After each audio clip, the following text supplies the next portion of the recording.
วัสดีข้าพเจ้าชื่อคำสุริยาอาสาสมัครมาจากโครงการ K14 จะพาผ่านไปรู้จักกับครอบครัวท่านไม่ได้เด้อ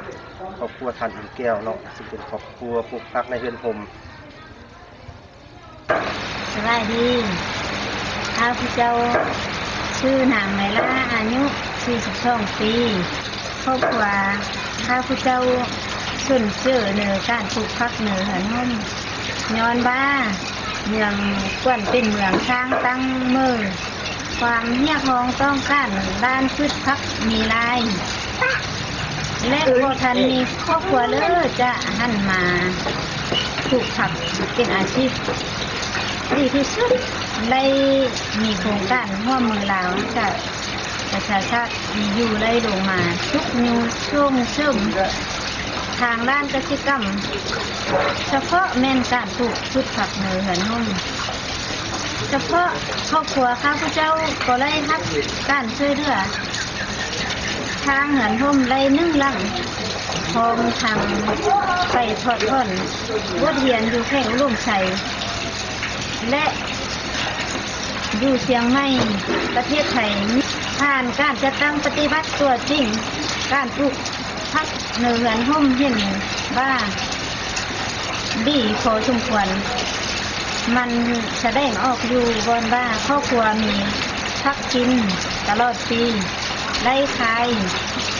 ผักทุกมือได้ทำเงินทุกมือปัจจุบันขายผักได้เดียว5 ล้านกว่าสิบและยังจะขายตื้มอีก1 ชุดท่านผ่านพาทีมงานของพวกเขาไปเบิ่งสวนในบ่อเนาะเจ้าไปได้พร้อมกันไปเนาะไปเบิ่งสวนเจ้าถ้าเข้าน้ำได้เด้เฮ็ดความหนาวจังหวะจุดเรื่องแบบเอาถือมา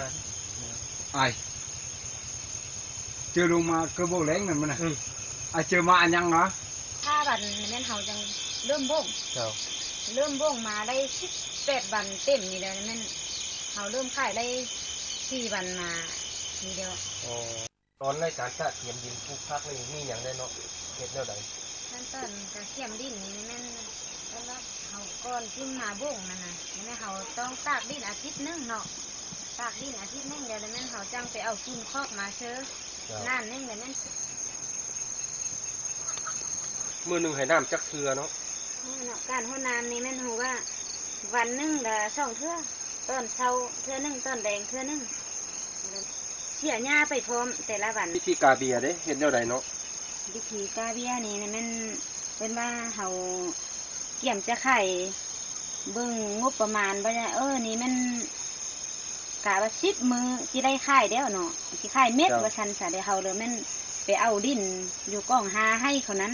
ดินที่ชุกดีนั่นน่ะนำมาผสมประสานเข้าชื่ออันคุณคอกนั้นเดี๋ยวมาชื่อดินห่มอันชุ่ม6ชุ่มดวงนั้นน่ะแม่นมาผสมเข้ากันเดี๋ยวแม่นปุ้นเฮอมุนดีสิเด้อแล้วแม่นมาชื่อเตะยอดขั้นตอนการยอดเม็ดเฮาเฮ็ดแนวใดเนาะกะเกี่ยมดินได้เดียวชื่อเตะเม็ดเด้อสิเด้อแล้วแม่เฮาแล้วแม่นพายไม้เอ็ดไม้จะล่าวแหลมๆสิเด้อแล้วแม่นเฮาแล้วแม่นทอกเม็ดชื่อถ้วยมาแล้วแม่น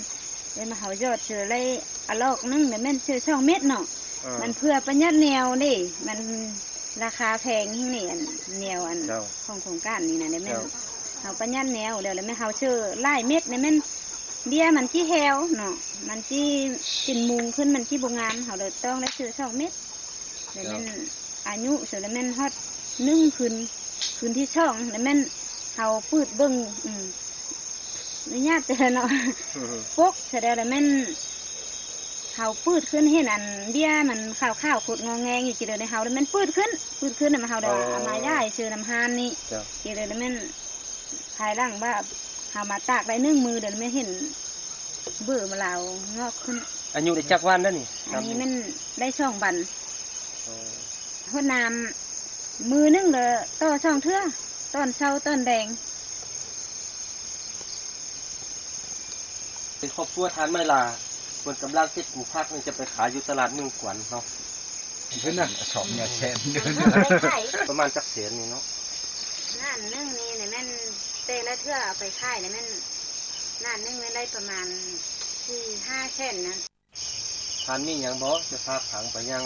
ผู้เบิ่งผู้ชมทางบ้านเนาะ อันบรรดาครอบครัวที่อยู่ทางบ้านที่ได้เบิ่งได้ชมเนาะ